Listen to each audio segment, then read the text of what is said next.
Weewaawo ntendeza Kristo nebaza Katonda olw'ekirabo eky'obulamu kyawadde gwe wamu nange mu kubanga tukyasobola okuba nga twatulira ddala nti Yesu ye Mukama. Amanya nga bulijjo Mazima Kenneth nkulamusaako era gwe muganda wange mwanyinaze atwala eddala okwekumira ddala mu byawandiikibwa. Lyeryo ekkubo lyokka erisobola okuba nga lituyamba okuba nga amaaso gaffe tugateeka ku ekyo ekitasobola tuyiwa n'okuba nga tuzimbira ddala emirandira gyaffe mu Kristo Yesu. Emitawaana mingi mu nsi naye oyo akumira amaaso ge ku Kristo aba n'essuubi. Olunaku olwaleero tugenda kuba nga ate era tweyongerera ddala mu kitabo kyaffe kye tuli okuba nga tusoma kye kitabo eky'Abeefeso. Era olunaku olwo tugenda kutunuulira Beefeso essuula essookera ddala olunyiriri olw'ekkumi kati lwe tuliko. Era olunyiriri luno twenjagala tubeere nga twekkaanyiza ddala nga tutunuulira ku nsonga eyo gye tuyita byonna mu Kristo.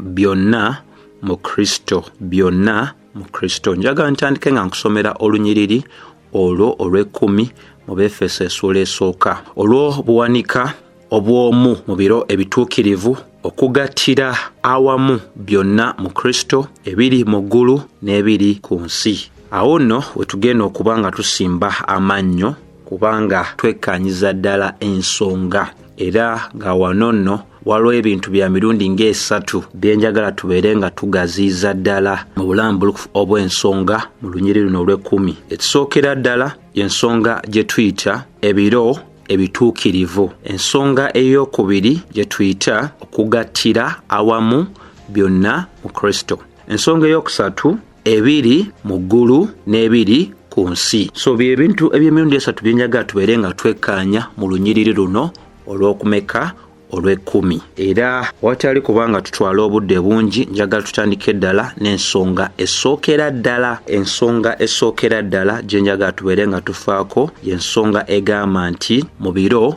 ebituukirivu. Bw'obanga wekkaanyiza bulungi ekyawandiikibwa kino ojja kizula nti nno olunyiriri lw'ekkumi luzimbibwa ku lunyiriri olw'omwenda. Era mu lunyiriri olw'omwenda lutulaga nti Katonda yateesa otumanyisa ekyama ekyokwagala kwe. Era ekyama ekyo ekyokwagala kwe kye kyali enteekateeka ye mu biro ebituukirivu wamu ate era n'okugattira awamu ebintu byonna. Naye nga tetunabagenda wala tulina okuba nga tunnyonnyoka ebimu ku bigambo ebigenze mu maaso n'okuba nga bikozesebwa. Ekigambo kye njagala okutandika nakyo Bayibuli ey'Oluzungu ekozesa ekigambo ekya pulaani, ate Bayibuli ey'Oluganda ekozesa kye tuyita ebiro ebitukuvu. Kikulu nnyo okuba nga tusooka ne tutegeerera ddala nti we tuba twogedde ku nteekateeka eyo Katonda gye yateesa enaabeera mu biro ebitukuvu. Ekigambo enteekateeka mu bufunze kyo kitegeeza eby'okukola eby'enjawulo ebiba birowoozeddwako nga engeri ey'okukola oba okutuukiriza ekintu. Eby'okukola eby'enjawulo ebiba birowoozeddwako nga engeri ey'okukola oba engeri ey'okutuukirizaamu ekintu. Enteekateeka era kisobola okutegeeza ekintu kyonna omuntu ky'aba asaze okuba ng'akola ki ng'akola. So mu bufunze kitutegeereza ddala nti Mukama Katonda waffe yekka nannyini magezi yateekateeka n'ateesa obulungi ebintu byonna engeri gye birina okukolebwamu naddi lwe birina okuba nga bikolebwamu. So bwe tutunuulira ate ensonga gye tulaba ano eyitibwa ebiro ebituukirivu. Bwe twogera ku biro ebituukirivu tutegeeza akadde akatuukiridde. Akadde akatuukiridde nga bwe tunaagamba nti omukyala bw'aba ali lubuto, olubuto lumala emyezi 9. Emyezi egyo 9 bwe giggwako ebiro biba bituukirivu eby'omwana oyo okuba ng'akola ki azaalibwa. Mu bimera abantu abasinga bamanyi ebimera eby'enjawulo birina emyezi gya njawulo. So mu bufunze ebiro eby'enjawulo oba ebiro ebituukirivu ke kadde akaba katuukiridde ddala ak'ekintu eky'enjawulo okuba nga kikolebwa. Bwe tutunuulira ekigambo ekyo mu bulambulukufu obw'ensonga etuli mu maaso mu biro ebituukirivu. Ebiro ebituukirivu mu nsomesa y'Abeefeso 1:10 bisonga ku kadde Katonda ke yasalawo mu ye okuba nga atuukiriza okuteekateeka kwe. Ebiro ebituukirivu bisonga ku kadde Katonda ke yasalawo mu ye okubeera nga akola ki atuukiriza enteekateeka ye. So Katonda yateesa n'asalawo mu ye D lwalina okuba nga atumanyisa ekyama ekyokwagala kwe, n'asalawo mu ye D lwalina okuba nga atuukiriza ebintu ebyenjawulo, ekimu ku byo nga bye tugenda okulaba wano, okubeera nga agattira wamu. So okugattira wamu okw'ebintu byonna Katonda yateesa n'asalawo mu ye ebiro ebituukirivu mwalina okuba nga akolera ekyo. Era njagala nkweko ebyokulabirako bya mirundi nga 7 ebisonga ku biro ebyenjawulo Katonda byasalawo mu ye okuba nti ebintu ebyenjawulo bibaawo. Ekisookera ddala y'ensonga eya okujja okwa Mukama waffe Yesu Kristo okwasooka. Bagalatiya etulagira ddala bulungi mu ssuula ey'okuna olunyiriri olw'okuna nti ebiro ebituukirivu bwe byatuuka Katonda n'atuma omwana we eyazaalibwa omukyala eyali wansi w'amateeka okulokola oba okununula abo bonna abaali wansi w'amateeka balyoke bamufuukire abaana. Kati ako kakulu kakubeera nga kategereka nti obunabbi bwali bwaweebwa dda okuva mu ba Isaaya, mu Bannazabuli, mu ndagaano enkadde mu mateeka aga Musa n'ebitabo ebirala ti Masiya yalina akadde ke yalina okuba ng'alabisibwa. Ate malayika boogera ne Yusufu nga malayika amugamba nti embeerera eyo enaakola ki? Enaazaala omwana ow'obulenzi. So bwe tusoma Bagalatiya 4 etulaga nti waliwo ebiro ebituukirivu Katonda byali ateesezza mu kujja kwa Mukama waffe Yesu Kristo. Kristo yali tasobola sukkuluma kadde ako mu kuteesa kwa Katonda, era akadde ako akalagaane bwe kaatuuka yalabisibwa. Akadde we kataatuukira we kaali nga tekannaba kutuuka Kristo yali tasobola kulabisibwa. Katonda ebintu byonna yabisalawo mu ye. Kadde ki akatuufu walina okuba nga akola ki? Atuukiriza. Tuwulira abantu nga bagamba abamu naffe n'okulowooza nti Katonda atuukiriza naye akola mpola. Naye bassebo ne bannyabo ekyo kibeerawo mu kuba nti tetumanyi Katonda y'ani. Katonda mukulu, teri n'omu amubuulira kyakukola. Ate tewaliwo muntu yenna, ate tewaliwo kintu kyonna kisobola kusazaamu kwagala kwe. Kyateesa okukola kyakola mu biseera byakyo ebituufu byateesa okuba nga akola ki? Akoleramu ekintu ekyo. Ensonga lwaki bw'obeera nga weetegereza ekyawandiikibwa kino kikulagira nti waliwo ebiro ebyali ebituukirivu Katonda byali asiima okukoleramu omulimu guno, okusindikiramu Mukama waffe Yesu. Era ebiro bye byatuuka Kristo n'alabisibwa ku ki? Ku nsi kuno n'ajja okukola omulimu ogwali gwamutumibwa okukola. Ekyokubiri kwe kujja okw'Omwoyo Omutukuvu. Bw'osoma ekitabo kino ekiyitibwa eky'ebikolwa eby'abatume essuula ey'okubiri, Bayibuli enyweza ng'eraga nti olunaku olwa Pentekooti bwe lwali lutuukiridde nga lujjidde ddala bulungi, Bayibuli eraga nga bonna baali mu bumu mu kifo kimu. Bayibuli eraga nti awo ne wabeerawo eddoboozi okuva mu ggulu n'empewo ey'amaanyi nejjuza ennyumba yonna mwe baali batudde, nti Katonda yali yateesa akadde ako mu ye Di Omwoyo Omutukuvu lwalina okuba nga afukibwa oba nga ayiibwa ekkanisa okubeera nga ekola ki? Ezaalibwa.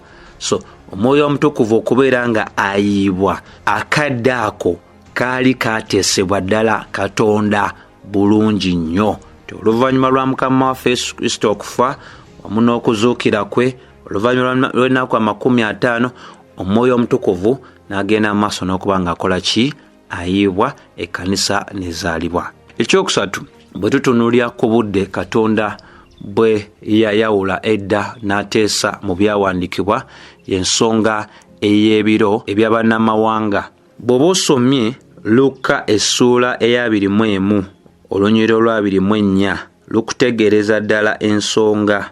Balitibwa n'obwogi obw'ekitala, balinyagibwa, kutwalibwa mu mawanga gonna, ne Yerusaalemi okulinnyirirwa ab'amawanga okutuusa ebiro eby'ab'amawanga lwe binaatuukirira. Ako kakulu kakutegeera nti ssaawa zino we tuli okwogera tukyali mu biro eby'ab'amawanga, naye ebiro bijja ng'ebyo byonna by'owulira mu Middle East, by'owulira ebiri okutuusibwa ku Isirayiri, nga tebijja kukkirizibwa kubanga bigenda maaso, bijja kubanga bikomezebwa.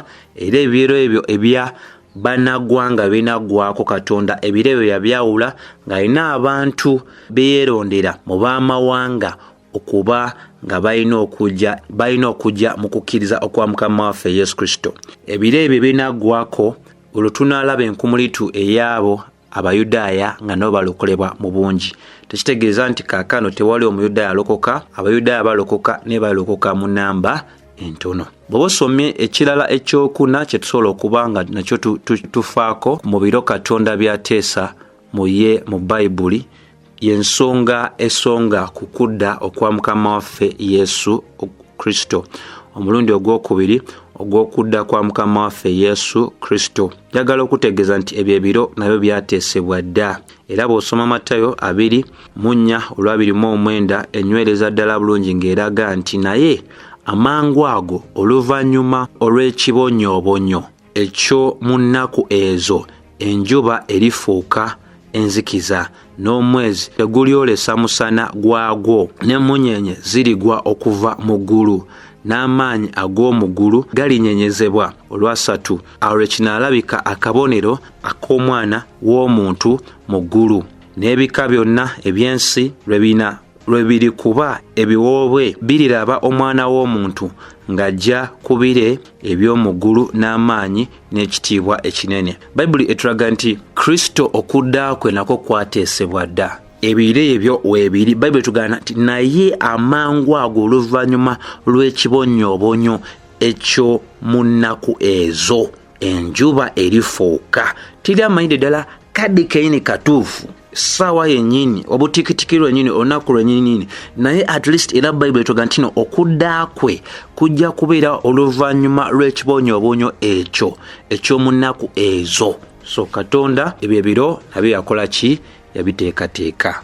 Ekirala ekyokufaako gy'emyaka 1000 egy'okufuga kwa Mukama waffe Yesu Kristo ku nsi. Mukama Katonda waffe nagyo yakola ki? Yagiteesa dda. Era kubikkulirwa essuula esookera ddala paka olunyiriri lw'omukaaga esongera ddala ku nsonga eyo. Wabula olw'obudde njagala nkusomereko essuula eno eyabiri olunyiriri olw'okumeka olw'okutaano. Bayibuli egamba nti abafu abalala tebaaba balamu okutuusa emyaka 1000 lwe gyaggwa. Kuno kwe kuzuukira okwokubiri.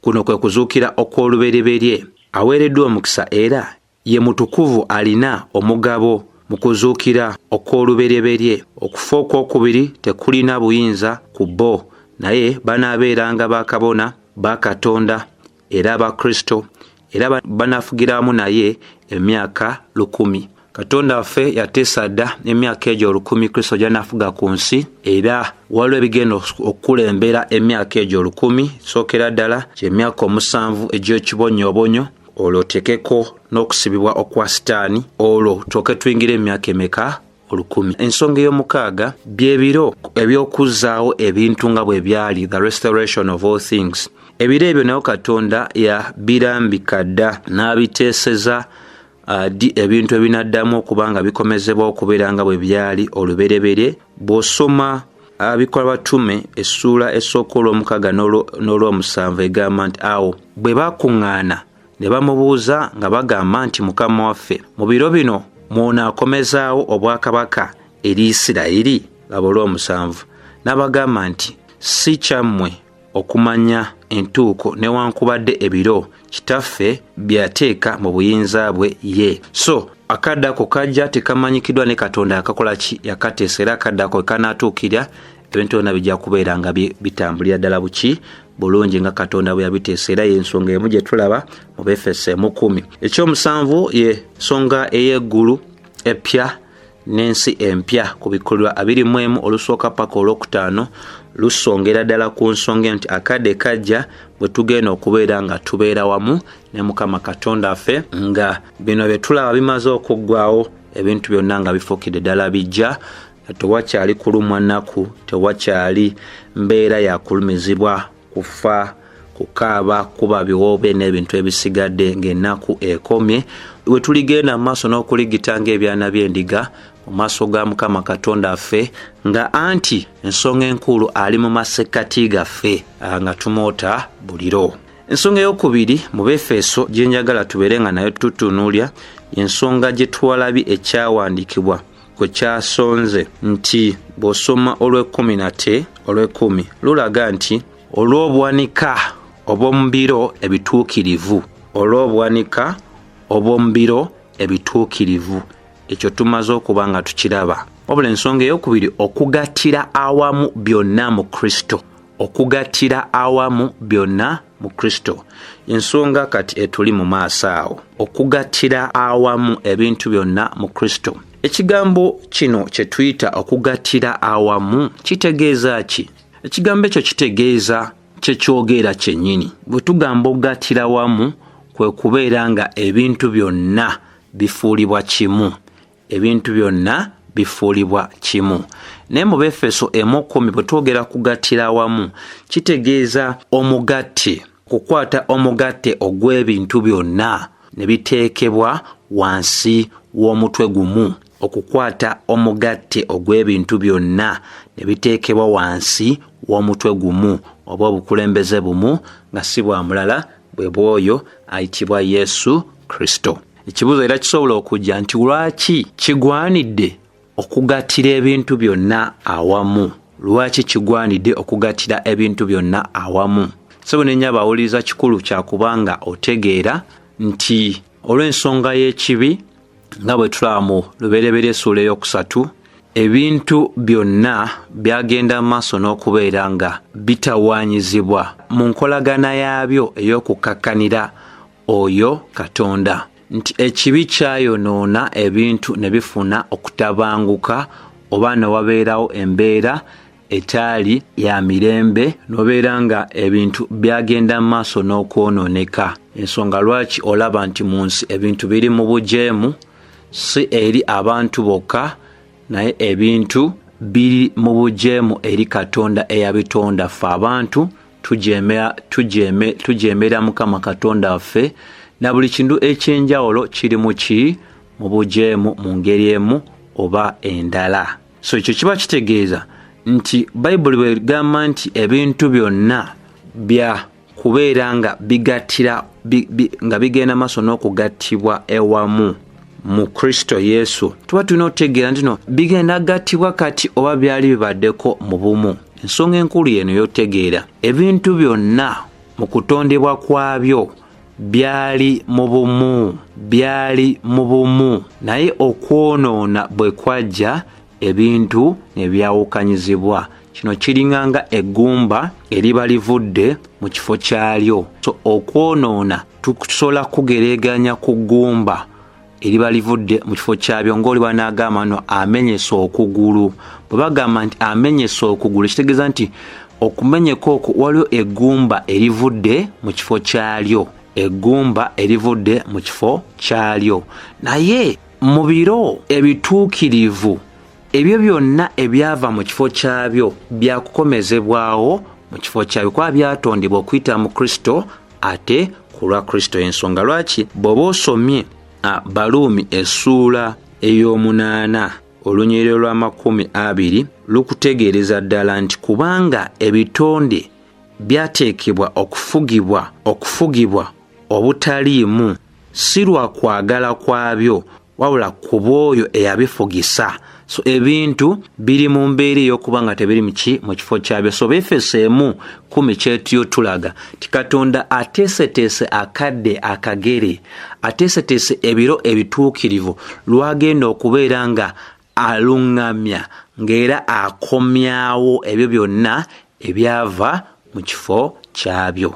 Ekirala ekyokutunuulira kye kino Bayibuli kyesonzeeko nti byonna mu ye. Ebintu byonna mu ye.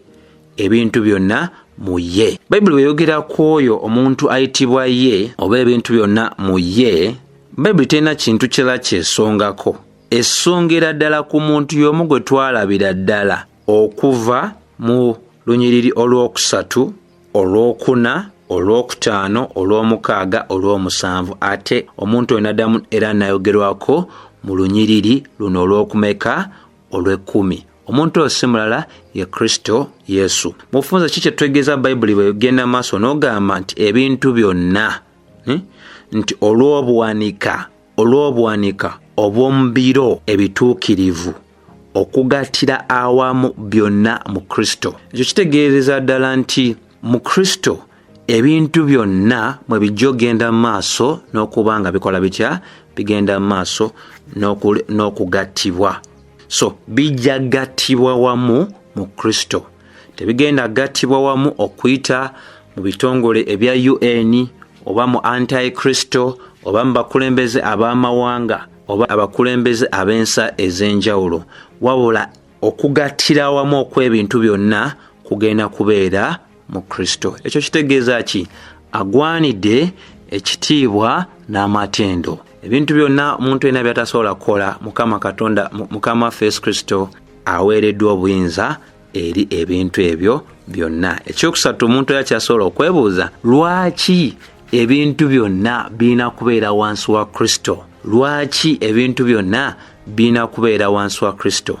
Si Kristo eyo ensonga ensooka yakubeera nga tulabira ddala ekyawandiikibwa mu Bafilipi essuula ey'okubiri olunyiriri olw'omwenda n'olw'ekkumi lunnyonnyolera ddala nti era Katonda kyeyava amugulumiza ennyo n'amuwa erinnya erisinga amannya gonna, buli vviivi lifukamirirenga erinnya erya Kristo, n'eby'omu ggulu n'eby'oku nsi n'ebyowansi w'ensi olw'ekkumi era buli lulimi lwatulenga Yesu Kristo ye Mukama waffe, Katonda Kitaffe aweebwe ekitiibwa. So yeye ensonga ebintu byonna byakuteekebwa wansi wa bukulembeze bwa Kristo kubanga yaweereddwa erinnya eri waggulu w'amannya gonna, era buli bintu byonna byalagibwa Kitaffe, ebiri mu ggulu ebiri ku nsi n'ebiri wansi w'ensi, byonna okuvuunamira erinnya erya Mukama waffe Yesu Kristo,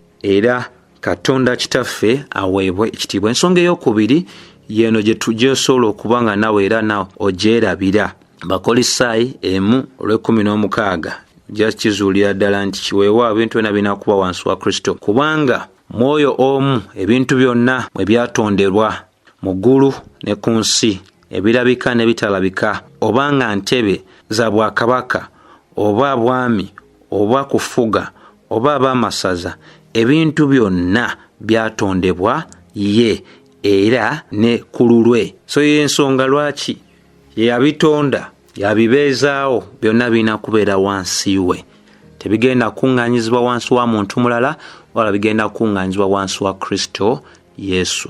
Ensonga ey'okusatu yeno gy'olamba Bakolisaayi 1:2 egamba nti n'okutabaganyisa ebintu byonna eri ye yennyini mu ye, bwe yamala okuleeta emirembe olw'omusaayi gw'omusalaba gwe mu ye, kutabaganyisa abo eby'oku nsi oba eby'omu ggulu. So yeyaleeta okutabaganyisa okw'ebintu byonna, ensonga lwaki byonna birina okubeera wansi we. Ekyokuna anga nakyo kikulu nnyo. Bebulaniya etulagira ddala nti Kristo ye musika ow'ebintu bya Katonda byonna. Bebulaniya essuula esookera ddala olw'okubiri eraga nti mu nnaku zino ez'oluvannyuma yayogera naffe mu mwana gwe yassaawo okuba omusika wa byonna era gwe yatonza ebintu byonna. So ssebo ne nnyabo, ebintu byonna birina kuba wansi wa Kristo kubanga ye musika w'ebyo byonna ebya Kitaffe. Byonna by'osobola okugamba nti bya Kitaffe byonna byaweebwa omwana. Ensonga ey'okusatu mu Efeso gye njagala tubeere nga twekkaanyiza ddala nga tumaliriza yeeno mu Efeso 1:10 Bayibuli egisongako bw'eti egamba nti olw'obuwanika obw'omu biro ebituukirivu okugattira awamu byonna mu Kristo, tumaze okiraba, ebiri mu ggulu n'ebiri ku nsi. Ensonga esembeyo ddala gye njagala nayo tubeere nga tutegeerera ddala. Bayibuli ki kyegenda maaso kwa Pawulo atulaze ti ebintu byonna birina oteekebwa mu buwanika obw'omu nga ye Kristo Yesu. Ebintu byonna birina oteeka mu buwanika obw'omu. Naye kati omuntu era yandyebuuziza bintu ki ebirina oteekebwa mu buwanika obw'omu oba ebirina okugattibwa wamu mu Kristo? Ekyandikwa kinnyonnyola nga kiraga nti ebiri mu ggulu n'ebiri ku nsi. So tolowooza no ebirina okuteekebwa wansi we biri mu ggulu mwokka oba biri ku nsi mwokka, wabula etulaze ebifo byonna ekiri waggulu waffe n'ekiri wansi, ebiri mu ggulu n'ebiri ku nsi. Kati awo wenjagala nawo tube nga tutegeera ddala onyo tutandika n'ebyo Pawulo byasooseza ebiri mu ggulu. Kiki tusuubira ekiri mu ggulu? Mu ggulu tusuubirayo bamalayika abalonde abakuuma ebifo byabwe. Mu ggulu tusuubirayo abatukuvu abaafa abagenda mu kitiibwa kaakano, baaliko naffe ku nsi, kaakati bali mu ggulu. Ekyokubiri, bwe twogera ku nsi Pawulo bw'agyogerako, ku nsi tusuubirako ki? Tuyina abalonde ba Katonda okuva mu Bayudaaya ne bannaggwanga. Tuyina ebintu ebirina obulamu ne bitalina bulamu. Ebintu bino byonna byatondebwa Mukama Katonda waffe. Befeso 3:15 etulaga nti byonna bya kitaffe, n'ebintu byonna okuba nti bya kitaffe yabiwa omwana we. Ensonga endala y'okutegeera bwe tutandika n'eby'omu ggulu, bamalayika abalonde ensibuko yaabwe ya mu ggulu, abantu abalonde ensibuko yaabwe ya ku nsi.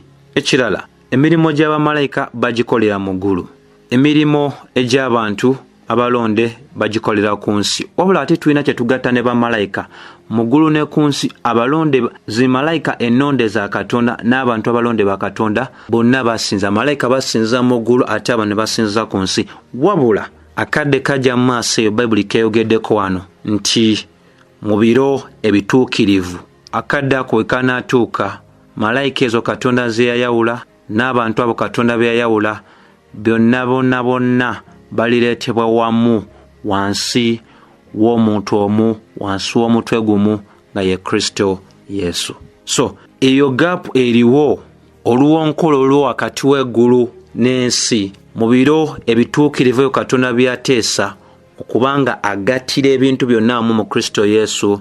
Gaapu eyo oba oluwonkolo lujja kubanga lukomye. Bamalayika n'abaana b'abantu bonna bajja kuba mu kifo kimu, emirimu gye byonna bonna bagikolera mu kifo kimu. Naye kaakati bamalayika emirimu gye bagikolera mu ggulu, ate ffe emirimu gyaffe ku nsi, ensibuko yaffe ya ku nsi, ensibuko yaabwe ya mu ggulu. Kati kaakano mu kadde ako ffe ffenna abantu abo aba Kristo Yesu ne zimalayika n'ebintu ebirala, ffe ffenna tujja kuba mu kifo kimu. Era ekiwonka ekyo ekirabibwa mu lubereberye essuula 2:8 kuyita mu kirooto kya Yakobo kijja kuba nga kijjiddwawo. Bw'osoma lubereberye 2:8-12 lulaga Yakobo ng'amaze okudduka ku muganda we, n'aloota ekirooto n'alaba amadaala agaasimbibwa ku ttaka n'entikko yaago nga etuuse mu ggulu, era n'alaba bamalayika ba Katonda nga balinnya nga bwe bakka ku go. Gamba ekikulu ekyo kinyaga otegeere nti n'aloota n'alaba amadaala agaasimbibwa ku ttaka. Lolo lwonko lwendi okwogerako wakati w'eggulu n'ensi, n'entikko yaago nga etuuse mu ggulu, era n'alaba bamalayika ba Katonda nga balinnya nga bakola ki? Nga balinnya era nga bakka ku go. Era n'alaba Mukama nga ayimiridde waggulu waago, n'ayogera nti nze Mukama Katonda wa Ibulayimu jjajjaawo era Katonda wa Isaaka. Ensi gy'ogalamiddemu ndigikuwa gwe n'ezzadde lyo. So ogwo mwatu ogwo oba gaapu ejja kubanga ekola ki? Ejjibwawo mu kaseera ako akatuufu, mu biro ebyo ebituufu Katonda byateesa mu ye okubanga atuukiriza ekyo wamanga. So njagala mmalirize ne statement oba n'okwogera okw'omwami omu yali mwandiisi wa nkizo nnyo mu myaka gya 1700, ayitibwa Fawcett Brown. Yagenda amaaso n'agamba nti ekigendwa kya Katonda kwe kuzingira wamu ebintu byonna mu butonde mu Kristo Yesu, oyo omutwe ogwazimalayika azifaanana mu kikula eky'obutalabika, era n'abantu bafaanana mu kikula kye eky'obuntu, Abayudaaya n'abamawanga, ebiramu n'ebifu. So ye nkomerero ya bino byonna. Gwe muganda ng'erina badawuliza, bino bikuwa bw'essanyu nti ensonga yonna gy'oyinza okuba ng'oyitamu yakaseera buseera, gwe eyalokoka eyeenenya ebibi byo, alina okulumizibwa mu mubiri, afiiriddwa abantu bo, afiiriddwa ebintu byo, ayina embeera yonna gy'osobola okuba ng'ogamba ng'olabira nti obulamu buno obw'ensi bukalu bye kituufu wazaalibwa naye weejusa lwaki wazaalibwa, oba emitawaana emingi gy'obaddemu ovudde mu guno n'ogwa mu guno n'ova mu guno n'odda mu guno, abantu okulyamu enkwe, abantu okuwaayiriza, ebintu eby'enjawulo, emitawaana egy'enjawulo abantu gye tusanga mu bulamu obw'ensi, ebintu by'oyiseemu olw'enjiri ya Mukama waffe Yesu Kristo oba ng'ogibuulira. Kadde kajja Katonda affe ke yateesa okubeera nga agenda kugattira wamu ebintu byonna, era byonna bijja kuba wansi w'obufuzi obwa Mukama waffe Yesu Kristo, era enkolagana byonna ebintu ebyali byava mu kifo kyabyo bijja kuddizibwa mu kifo kyabyo. Olwo ffenna tulyoke tugende ddala mu maaso n'ogamba ekitiibwa n'amatendo kibeere eri Mukama Kristo Yesu. Era ne kaakano omulimu omukulu gwe nange gwe tulina gwe kubanga tuweesa Mukama Katonda affe ekitiibwa buli kanyomero konna ak'obulamu bwaffe, agwanira ekitiibwa n'amatendo. Oyo yateesa ennaku ez'okuzaalibwa kwaffe, yateesa olunaku olw'okufa kwaffe, era yateesa akadde akatuufu tuligolokoka ne tuva mu ntaana zaffe. Oyo alina empeera gy'aterekedde abo bonna abeesigwa mu ye, abamugoberera, abamussaamu ekitiibwa, abamugondera era abanoonya okuba nga bamulaba. So sijja kuba nga nsukkako wano wabula okugamba nti ekisa kya Mukama waffe Yesu Kristo kibeere eri mmwe mwenna. Mukama waffe anabakkiriza tunaddamu nate era omulundi omulala nga tutunulira olunyiriri olulala mu Befeso 1 era olunyiriri olujja kubeera nga lwa 11. Amiina.